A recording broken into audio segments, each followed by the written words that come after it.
Bom dia, desembargador Marcos Alcino, meus colegas, o Dr. Marcelo Queiroz, o Dr. Paulo Horn.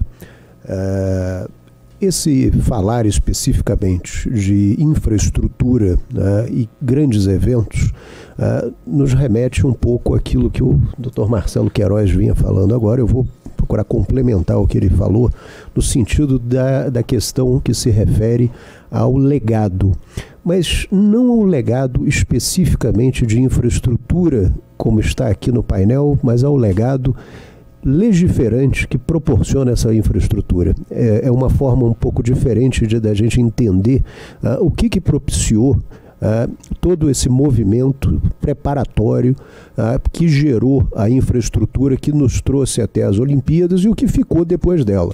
Evidentemente, se nós partirmos aqui de uma análise weberiana, a partir de uma abordagem sociológica das normas jurídicas, nós vamos entender que é preciso uma compreensão não especificamente só do conteúdo das leis, mas também daquele circunstancial que envolve as leis, da estrutura histórica, do momento que se passava e do que precisava ser feito para que nós tivéssemos um arcabouço legal que permitisse que nós chegássemos a mudanças infraestruturais necessárias ou tão necessárias à realização dos eventos. E o que vai acontecer? Bom, naturalmente, é preciso dizer que esse arcabouço legal ele antecede as próprias mudanças infraestruturais. As atividades legiferantes nesse período, eu nem diria legislativas, para a gente não ficar pensando no legislativo especificamente, porque nós tivemos medidas provisórias, etc., porque depois, evidentemente, seriam votadas, transformadas em lei, mas é muito interessante que nós possamos olhar que os desafios que cercam o provimento de bons serviços pela infraestrutura necessitam e carecem naturalmente de um arcabouço legal que permita que se possa fazer o melhor no que diz respeito a proporcionar à população da cidade do Rio de Janeiro, a população da cidade do Rio de Janeiro e de outras cidades que abrigaram grandes eventos aqui no país a partir de um conteúdo jurídico. É interessante notar também, quando nós falamos de grandes eventos aqui, basicamente nós estamos falando de grandes eventos esportivos, né? E esses grandes eventos esportivos, eles se inserem num quadro inicialmente de proteção legal em texto constitucional. A gente não pode esquecer que o setor esportivo ele goza de proteção constitucional no artigo 217 da Constituição Federal, que prevê que é dever do Estado fomentar práticas esportivas. E por aí, fomentar práticas esportivas é possível gerar uma interpretação extensiva do que seria fomentar essas práticas esportivas a partir do dever do Estado, no que diz respeito ao artigo 217 da Constituição Federal. Bastante interessante notar que essa produção legiferante ela começa lá atrás, em 2010 aproximadamente, com projetos de lei, medidas provisórias, que vão chegar depois àquele modelo onde a gente tem basicamente uma lei geral da Copa, para a Copa do Mundo, como um grande evento esportivo, ao ato olímpico como a norma organizadora para os eventos relacionados aos Jogos Olímpicos e também o regime diferenciado de contratação, o RDC, que o Dr. Marcelo Queiroz havia mencionado aqui agora. Interessante notar que essa função legiferante ela não trata exclusivamente de obras para estádios, aeroportos, rodovias, estádios especificamente falando, porque foram as grandes obras realizadas principalmente para a Copa do Mundo. Em alguns casos nós tivemos a construção de novos estádios, o aparelhamento, os venues partiram do zero, né? São investimentos greenfield que saíram do zero e começaram para que se proporcionasse um novo aparelhamento para a realização dos eventos esportivos. Essa função legiferante ela vai abarcar leis orçamentárias, ela vai abarcar isenções fiscais, leis, vai abarcar combate à pirataria, questões relacionadas a marketing, comercialização. Quer dizer, é muito mais amplo do que parece, ela não se limita exclusivamente à questão infraestrutural. Mas vamos dar uma olhada exatamente o que poderia ser mencionado aqui. O projeto de lei complementar 579 de 2010, o PLC 579 de 2010, ele já trazia uma previsão de isenção do imposto sobre serviços à FIFA, a isenção do ISS, o imposto municipal à FIFA. Isso aqui seria votado a posteriori. E o projeto de lei 7422, também de 2010, cria um regime especial de tributação para realizar obras em estádios. Aí nós já estamos falando especificamente de um regime especial de tributação para as obras nos estádios. E que regime especial é esse? Isenção de PIS, isenção de COFINS, isenção de IPI. Então você tem ali um processo que poderia permitir uma aceleração e, inclusive, o interesse maior do ente privado na construção do estádio e a partir de um arcabouço que lhe trouxesse interesse na participação da obra. A medida provisória 472 de 2009, ela é bastante ampla, porque ela fala de incentivos fiscais a setores variados. Setores variados é uma interpretação bastante ampla. Setores variados é tudo que você pode pensar, né? A medida provisória 487 fala especificamente do financiamento do BNDES, a aquisição de bens de capital, etc., para direcionamento da obra. A 488, também de 2010, uma medida provisória que cria a famosa Empresa Brasileira do Legado Esportivo. A Empresa do Legado Esportivo, Empresa Brasileira do Legado Esportivo, ela realmente foi criada e, a posteriori, quando se chegou à conclusão que já havia instituições suficientes para controlar, organizar e cuidar do legado esportivo, a Empresa Brasileira do Legado Esportivo ela foi incluída no PND, no Programa Nacional de Desestatização, e foi direcionada à extinção a posteriori. Ela deveria ser simplesmente aniquilada, como ao contrário da criação dela, que foi com o objetivo específico de criar um legado, porque você também cria a Autoridade Pública Olímpica ali, o gestor da Autoridade Pública Olímpica, ele tinha uma atribuição como mandato de senador, equivalente ao de senador, porque existe uma sabatina para aprovação do gestor, e naturalmente essa sabatina o leva a um mandato de 4 anos, que é renovável por mais 4, num total de 8 anos, passando inclusive pelo período total das Olimpíadas. E por que extrapola o tempo de Olimpíadas? Vai depois das Olimpíadas a extinção da APO, simplesmente pela questão de prestação de contas, não é? A questão de prestação de contas, e a questão da APO também veio por uma medida provisória 489, não é? Que cria a APO, e aí um regime também, a 489, cria um regime específico para contratar obras, não é? Obras e serviços. Então, veja que tudo aquilo que se destina à questão de infraestrutura e a possibilidade de você ter uma facilitação da construção dessa infraestrutura para os eventos já estava ali em torno de 2010, 2009, sendo engendrada por um arcabouço jurídico que deveria criar condições especiais para que essa infraestrutura pudesse ser levada a cabo. Lembrando aos senhores e senhoras que nós não temos uma liberdade tão grande na construção. Essa não é uma construção que tem um simples cronograma de obra. São construções dos equipamentos olímpicos, dos equipamentos para a Copa do Mundo, que tem um cronograma estabelecido por um calendário determinado por um organismo internacional. Ainda que a FIFA, ou seja a FIFA ou o Comitê Olímpico Internacional, não importa, nós tínhamos um calendário a cumprir e as obras deveriam estar prontas em tempo hábil. Então, as condições deveriam ser facilitadas por esse arcabouço legal. A medida provisória 497 de 2010 cria um regime especial tributário para obras em estádios. E a medida provisória 502 já vai criar uma coisa bastante interessante, que é o Bolsa Atleta. Ela vai tratar do Bolsa Atleta, que é um legado interessante que fica depois, até para que nós possamos ter a melhoria dos atletas, do material humano, na realidade, a Bolsa Atleta para preparação de novos atletas, para que a gente pudesse competir, ter a capacidade de ter atletas com nível de competição capaz de trazer medalhas para o país.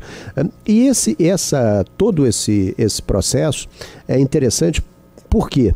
Porque são dadas, perceba que são dadas isenções, são dados novas facilidades na contratação, etc. São isenções, por exemplo, para obras em estádios, as isenções chegaram a cerca de R$1 bilhão para obras em estádios. Aproximadamente 950 milhões a R$1 bilhão, só para isenções e obras em estádios. E aí muitas pessoas perguntam, e nas Olimpíadas, qual seria o legado? Porque o legado da Copa do Mundo é um legado muito visível. Nós vemos os estádios de futebol para localidades onde há, por exemplo, estádios de futebol onde você tem campeonatos estaduais que arrecadam volumes consideráveis de dinheiro com a venda dos ingressos. Realmente você tem ali uma possibilidade de manutenção desse equipamento. E dos lugares onde você não tem campeonatos, não é? Como disse o Dr. Marcelo Queiroz, nós temos muitas vezes equipamentos como estádios de futebol que ficaram abandonados, que passam por processos de avaliação, inclusive para a criação de shopping centers, cinemas, salas de auditórios, etc., para a realização de outros tipos de evento que pudessem justificar a existência daquele estádio de futebol após a Copa do Mundo. Mas não é só isso, a gente olha... Engenhão aqui, né, Márcio? O próprio Engenhão aqui foi resultado de um trabalho desse, teve que deixar com o Botafogo para administrar. É verdade. Quem paga pelo estádio depois, não é? O estádio tem um custo de manutenção. Ele não está só ali e simplesmente ele existe e não há manutenção. Há manutenção periódica, não é? Muitas vezes, depois de um jogo de futebol, alguns aparelhos dentro do estádio são destruídos, coisas referentes a toaletes, as próprias cadeiras, né? Precisam ser trocadas, dependendo do que acontece, obras de manutenção, a questão estrutural do estádio, tudo isso precisa ser visto e revisto e alguém tem que pagar por isso. Mas também não é só a questão do estádio, existe a questão da mobilidade, não é? Os novos, por exemplo, quando olhamos Olimpíadas e Copa do Mundo, nós vemos, por exemplo, que existe toda uma questão de mobilidade ali que envolve a chegada das pessoas, e essa infraestrutura seria uma infraestrutura já não da criação do equipamento, mas a criação de possibilidades de deslocamento para a população. Aqui no Rio de Janeiro, por exemplo, nós podemos citar a construção da Transolímpica, o metrô, como bem foi dito, que facilita o deslocamento de muitas pessoas, o BRT, o VLT. Então, novos equipamentos de transporte foram criados, aumentando a possibilidade de você ter um deslocamento de grandes massas e a facilitação também com inclusão de pessoas com mobilidades especiais. A questão, nesse caso, da acessibilidade é algo que foi pensado. Eu tive a oportunidade de fazer um programa na Globo News, se eu não me engano foi em 2009, com o nosso capitão da Copa de 70, o Carlos Alberto Torres, já falecido. Na época nós havia sido a escolha do Brasil como sede da Copa do Mundo e as cidades olímpicas, e se discutia ali já qual seria o legado da Copa do Mundo. Não são só os estádios, mas são só as obras também que são feitas para a acessibilidade das grandes multidões aos jogos, que são os grandes eventos que correspondem a essa infraestrutura. Então a infraestrutura dos estádios, juntamente com as obras para deslocamento, são o legado que nós podemos observar. Agora, evidentemente, tem toda a questão de manutenção, de isenções, de perdas econômicas que estão associadas a isso. Isso precisa ser quantificado e já foi, de certa forma, quantificado. Há, naturalmente, perdas que decorrem desse processo, dado o número de isenções e facilidades que foram criadas naqueles momentos, justamente a partir dessas legislações que eu fui lendo aqui para vocês. Em 2009, nós tivemos efetivamente ali a Lei 12.035, que é o ato olímpico. O ato olímpico, não é? Na realidade, ele é a lei que vem para configurar a existência dos Jogos Olímpicos aqui no Rio de Janeiro. Algumas pessoas perguntaram qual seria o legado olímpico para o Brasil.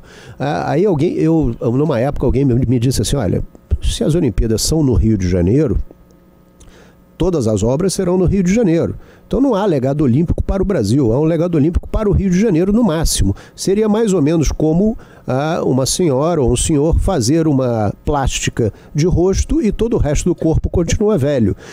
Isso uma pessoa falou na época. Eu disse, não, olha, tem que pensar outra coisa. Existe remodelamento e construção de centros de treinamento esportivos que estão fora da cidade do Rio de Janeiro. Outras cidades abrigaram, e nesse caso houve construção de hotéis, aumento da capacidade hoteleira para receber pessoas, centros de treinamento foram equipados para receber equipes olímpicas de outros países que não estavam no início da competição exatamente na cidade do Rio de Janeiro. A legislação também previa facilidades para cidades até 350 quilômetros de distância do Rio de Janeiro. Para quê? Para que você pudesse ter um momento facilitador para que as equipes vindo, e é um número muito grande de pessoas se deslocando, pudessem ter facilidades e não estivessem especificamente localizados na cidade do Rio de Janeiro. De toda forma, cresceu muito o número de leitos em hotéis, foi feito um investimento muito grande, a construção de hotéis, por exemplo, na Barra da Tijuca, em outros lugares, para que se pudesse abrigar. Na época até se falava na possibilidade de que navios pudessem estar atracados no Porto do Rio de Janeiro para aumentar o número de leitos para receber uma quantidade muito grande de pessoas que talvez não houvesse capacidade hoteleira para receber naquele momento. Mas a Lei 12.035 de 2009, como eu ia dizendo, que é o ato olímpico, né, que cria as condições para os Jogos Olímpicos do Rio de Janeiro, ele trata muito além, né, daquilo que você está pensando, a senhora está pensando a respeito de infraestrutura. Ele vai tratar, por exemplo, de contratos, ele vai tratar de propriedade intelectual, ele vai tratar de questões referentes à imigração, e é interessante, ele vai tratar de garantias financeiras, ele é muito amplo, muito mais amplo do que parece. E ele, muitas vezes, essas leis que são criadas e são sancionadas com tempo de vida determinado, como é o ato olímpico, ele foi criado para vigir durante um determinado período de tempo. Então ele tem a sua morte já previamente anunciada. Evidentemente que há efeitos que se propagam no tempo. Uma coisa interessante a se notar, por exemplo, do ato olímpico, a Lei 12.035, é que ela flexibilizou a Lei 6.815 para a entrada de estrangeiros no país, com a concessão facilitada de vistos, porque o volume de gente era muito grande, o volume de atletas e pessoas interessadas em vir assistir os jogos, porque de nada adianta você constituir grandes obras de infraestrutura, estádios, o próprio Parque Olímpico, etc., e não ter ninguém pagando para ver o espetáculo. Lembrando que os ingressos são vendidos. Evidentemente há convites, etc., mas são ingressos vendidos, tanto em Copa do Mundo quanto em Olimpíadas. Então a Lei 6.815, que trata da entrada de estrangeiros no país, ela foi, de certa forma, flexibilizada para facilitar a entrada de estrangeiros no Brasil. Já falando de Copa do Mundo, a Lei 12.663 de 2012, que é a chamada Lei Geral da Copa, é também muito ampla. Ela foi direcionada não só para a Copa do Mundo de futebol da FIFA de 2014, mas também para a Copa das Confederações, que se realiza um ano antes, em 2013. E ela trata, entre outras coisas, de responsabilidade civil. Ela trata de responsabilidade civil, cuida de venda de ingressos, fala de direitos comerciais, e havia, inclusive, algumas questões que foram questões bastante interessantes tratadas à época. Uma delas foi a questão do marketing de emboscada. A questão do marketing de emboscada era uma questão muito sensível à época. O que é isso? A Copa do Mundo, a Lei Geral da Copa determinava que só poderiam estar presentes fazendo a exposição das suas marcas os patrocinadores oficiais. Quem não fosse não poderia. Mas o que seria o marketing de emboscada? Eu não sou patrocinador, mas o que eu faço? Eu distribuo, por exemplo, camisetas da minha empresa de cerveja e eu não sou patrocinador. Então vai ter todo mundo entrando no estádio fazendo a propaganda gratuita do produto. Então isso não poderia acontecer. A questão do marketing de emboscada estava previsto na Lei Geral da Copa.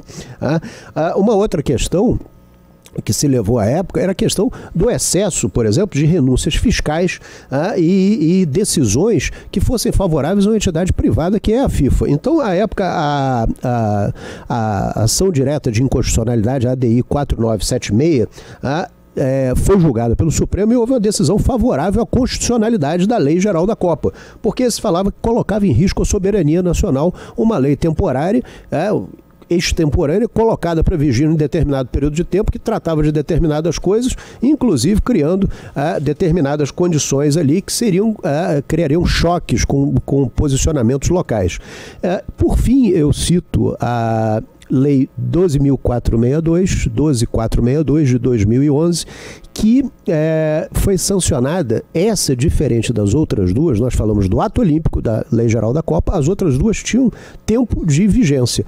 Interessante notar que a Lei 12.462, que cria o regime diferenciado de contratação pública, ela é criada, sancionada, sem prazo de vigência. Né? Então, por que ela foi criada? Bom, alegava-se que para imprimir questões de excelência na contratação de obras, etc., para que se atingisse determinados patamares exigidos, fosse necessário fazer um regime diferenciado de contratação.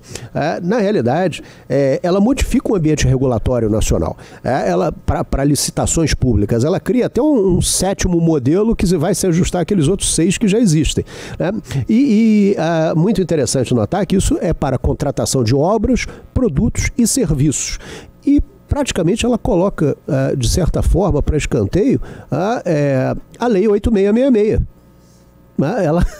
Há um choque ali. E o mais interessante notar, eu falaria aqui para concluir, o legado dessa Lei 12.462 é que, primeiro, ela não é exigência nem da FIFA nem do Comitê Olímpico Internacional, como era a lei da Copa, né, a lei geral da Copa e o ato olímpico. Esses eram necessários para que o evento pudesse ser formalizado. A lei de regime diferenciado de contratação pública, ela não é exigência nem da FIFA nem do Comitê Olímpico.